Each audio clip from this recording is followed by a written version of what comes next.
Anybody there? Anybody there? Hey guys, this is your paycheck. I want to talk to you about it today. How you can keep more of it and take advantage of some free money. Yes, free money. Let's get started. Okay, we're going to talk about your paycheck and pretend this is your paycheck and work with me. I know it's only $2 bills in a stack. It's not a whole bushel or a bag of $100 bills that most people get from Amazon as trick up money. But this is real $2 bills. I want to talk to you about how we are going to save our frugal dollars, take advantage of free money. And I want to talk to you about this grand plan. It is a 5-step money management plan that I've been using for the last 20 years. I found it to be very effective. You can take advantage of tax-deferred saving plans from the government and also Roth plans that we can get into a little bit, which is pay taxes now and get all your gains tax-free later. But most importantly, we're going to talk about a good budget that's going to separate your wants versus your needs. And then with the money saved, what we are going to do to pay off any outstanding debts that may be credit card, car loans, things like that, so that we can put finally money into a rainy day fund, an emergency day fund, and then finally invest and grow those frugal dollars. If you like what we're talking about, please subscribe to the channel. Give us a thumbs up. We'll love that and love your support and build this community. Now, with that said, let's get into item number 1, which is free money.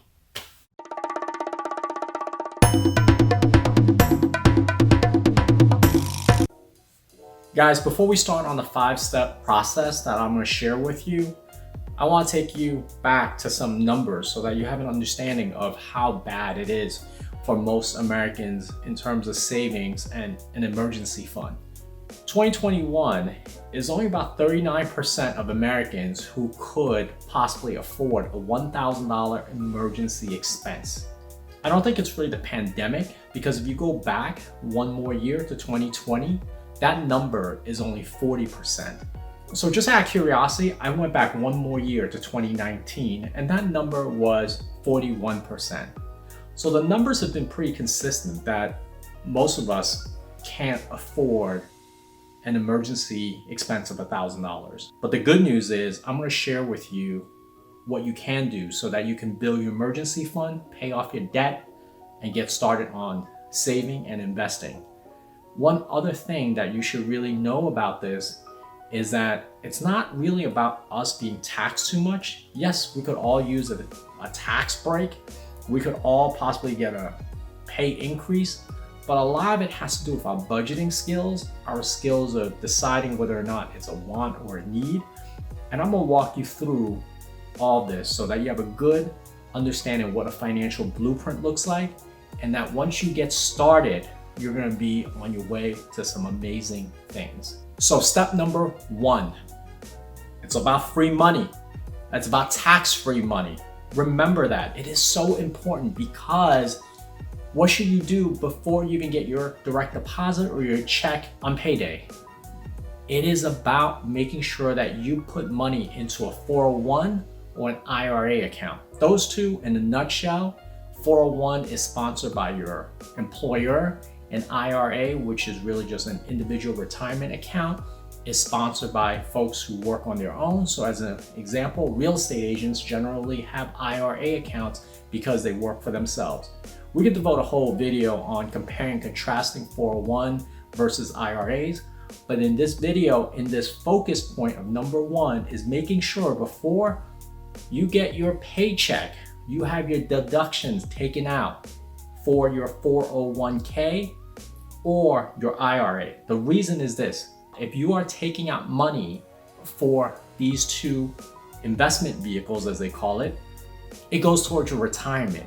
In addition, the money is tax deferred. And the reason I say it's tax deferred is that that money lowers your taxable income. So as an example, if you make $40,000 and you take $8,000 and put that into your 401, your taxable rate is only at the $32,000 mark. At the same time, does the same thing for the IRA accounts. What you should also know is that with this, you don't pay taxes until you take distribution. So that's usually when you retire There's also another benefit, and I'm gonna go into another video on this, is really you can use your 401 to borrow against when you are buying your first property. So for people who don't know this, you are in essence not paying the bank that money that you're borrowing, you are paying yourself back. But that's a tangent and I'm not gonna get into that today. I do want you to know that you should be taking money and putting that into your 401 or your IRA account as a first step. I just wanna let you know there's also 3 amazing benefits. One is the tax issue. We bring our taxable income to a lower rate and the government cannot touch your money in your 401 or IRA until you take distribution. Number 2, free money from your employer. What does that mean? Well, for some employers, they have these amazing matching programs. So free money, don't forget that. Free money is great money. A lot of my friends who work in tech and other companies, they may match anywhere between 5 to 10%. Here's an example. If you max out your 401 contribution, $19,000 a year, and your company matches you at 10%, they're gonna give you another $1,900 for free, just for you putting money towards your retirement. So take advantage of that. And if you have any questions about how that works from a compounding perspective, take a look at the grow your money from 1,000 to 10,000. There's a part about compounding and how that works. It's amazing stuff. Number 3, you have to take a look at a Roth IRA if you're working for yourself. And the reason is you pay taxes now on it. And say for instance, you devote your $8,000 into your Roth IRA account, you're taxed at say 25%, you have $6,000 left, the government cannot tax you again. So that money grows tax-free until you're 65. So say for instance, you buy something, it becomes the next Amazon, okay? That $6,000 turns into $2 million. When you take distribution at 65, the government cannot touch your money. So that's another amazing tip that you should really think about in terms of free money and tax-free money towards your retirement. All right, now we get that out of the way. Number 2, what is it that's really important? Budgeting. When you budget, guys, this is the most important thing. You need shelter, you need food, you need transportation, and you need healthcare. So generally, if you're working for someone, there's healthcare with your job. But for those that are working for themselves, make sure you get a health plan. But other than that, if you're interested in buying a pair of kicks, as an example, I have this lovely pair of Nikes I just recently purchased. You can't buy that. You shouldn't buy that. Don't buy on credit until all of your bills are paid for or you have gone through our 5-step process all the way from saving to clearing your debt, investing, then go buy that pair of kicks. I'm gonna do another video just on budgeting, what it looks like to live on $40,000. That's the budget I give myself to live on so that I can save the rest. I want you to create a budget worksheet that really outlines these 4 important things. How much are you spending for your food, your rent, your shelter? How much are you paying for your transportation and your healthcare? Anything else you don't really need at this point. So differentiate your wants and your needs. That's really important. Make sure that you start putting $100 or $50, whatever that you can from this amount into an emergency fund. And your emergency fund should be 3 months of your salary. And the reason I say 3 months of your salary is because there's a lot of other things that you have to pay for. So make sure that when you're putting your 50, your 100 or whatever it is that you're building towards this emergency fund, you keep that in mind for 3 months, okay? That's gonna be your emergency fund. We go to number 3, debt. Okay, you may have student loans, you may have a car loan, you may have a mortgage on your first home, you may have other bills. Debt is the worst thing that you can carry, especially credit cards. Credit card average interest rate on this on an annual rate is about 19.6. The stock market generally gives you anywhere from 7 to 10%. So what credit card companies are charging you is twice the amount of what you would be getting from the stock market. So it's really bad to carry credit card debt. But I want to talk to you about how to go about paying off debt. There's two ways of paying off debt. The first one's called Snowball method. The second one's called the Avalanche. I'm going to take you through each one, and I'll give you some commentaries of what the pros and cons are for each one. The way the Snowball method works is like this. You have, as an example, student loan, car payment, credit card bills, a loan to your cousin Vinny, who will probably want to break your legs if you don't pay him back. What you do is you take a look at which ones are the smallest. You start off with paying back the smallest. So as an example, if you owe cousin Vinny only $1,000, $5,000 for your car repayment, student loans $10,000, and then you have credit card with say $20,000, you start off by paying back Vinny. Snowball does not take into consideration the rate of interest. It just gets you into a mental process of just paying things back. So it gets you in the groove of just paying things back on a timely basis. And that's how a lot of people do fall off the wagon. It's because they can't get into the groove of paying things back and they let things build. Now, a second method, Avalanche method. Avalanche method takes into consideration the interest rate. So you go through your loans and you look for the ones that are the highest and you attack that one. Let's go through an example with cousin Vinny and also with your credit card company. So you have $20,000 with a credit card company that's charging close to 20% interest. Vinny, you only $1,000, but he's charging you 10%. What you do is you pay the credit card bills first rather than Vinny, even though by doing so you're gonna accrue more interest with Vinny, but the base amount that you owe Vinny is smaller. So that's an important thing between the Snowball versus the Avalanche method. People will argue all day long which is a better method, which is one that will be more beneficial. From what I have seen, my advice is that you have the financial mental discipline to pay these debts back.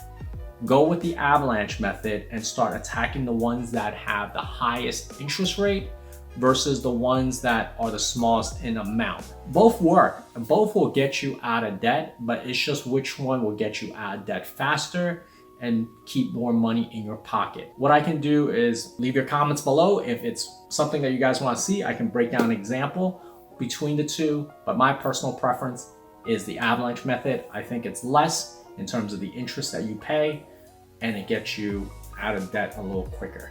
We now get into number 4. What's so important about number 4? It's called a rainy day fund. So if you go back to the 4-part series I did about the path to millionaire, I asked you guys to save 1 year of salary between your 10th and 12th year. That's the 11th year, because you need it for a rainy day fund before you go and expand and invest and do all these things that will get you your $2 million in net wealth. In this case, number 4 is the rainy day fund. So other than your emergency fund, and number 2, you have to have a rainy day fund. The rainy day fund is very important. It's critical because, as most of us have seen with COVID, it just came out of nowhere. No one saw what was happening. So most of the folks that got laid off or were put on furlough, they didn't have money coming in. I want you to avoid that. I want you to be able to take on your next steps, make jumps, change jobs, do things that you may not otherwise do if you didn't have the financial cushion.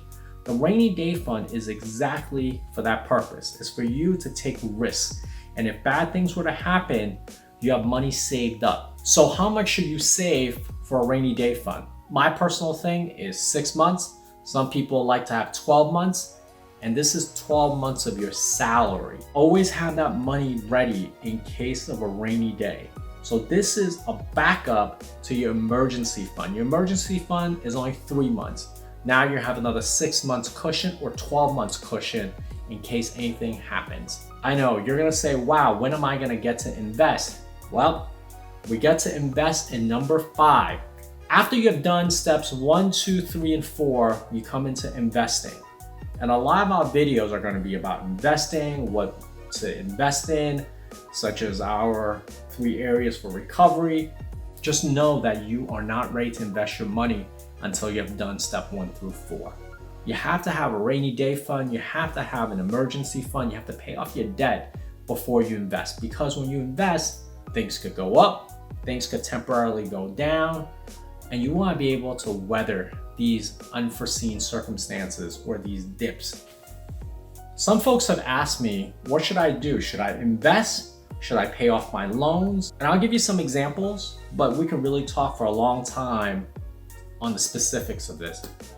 Say for instance, a student loan. If a student loan is generally low, you should take that money and invest, but you should also be in the process of paying back your loan. So it's a compromise, half and half. If you are taking out a mortgage that is creating an asset that's working for you for shelter and also giving you tax benefits for the loan and interest, by all means take the loan. And generally right now, most mortgage rates are fairly low.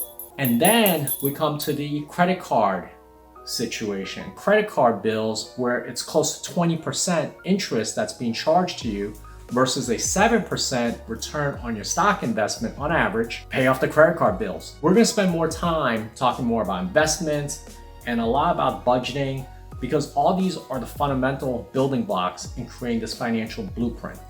I know some of you have asked me to talk about what my budget looks like from a $40,000 standpoint, and that's one of the follow-up videos that I will be doing, and I hope that it will help you. But for today's video, I hope that the 5-step process I have laid out for you gives you some insight on what you need to do to take advantage of free and tax-free money from your employer and the government, how you can build your rainy day and also your emergency fund. Start clearing off some of those debt using either the Snowball or the Avalanche method. And most importantly, once you have enough money saved up, start putting that money to work for you, whether it's in real estate, whether it's in bonds, whether it's in the stock market. I have used the stock market as a general example because it gives the best return. But these are things that you really should follow if you want a successful financial future. After you have done all these things, then by all means, go out there, spend some money, eat out once in a while, treat yourself well, buy that pair of kicks. I hope the information I've shared with you is helpful as you get started. And if you find this information helpful, give us a like, subscribe, share this video with others in your community, and help us grow. I hope to see you next time. And until then, happy hustling towards your dreams. Take care.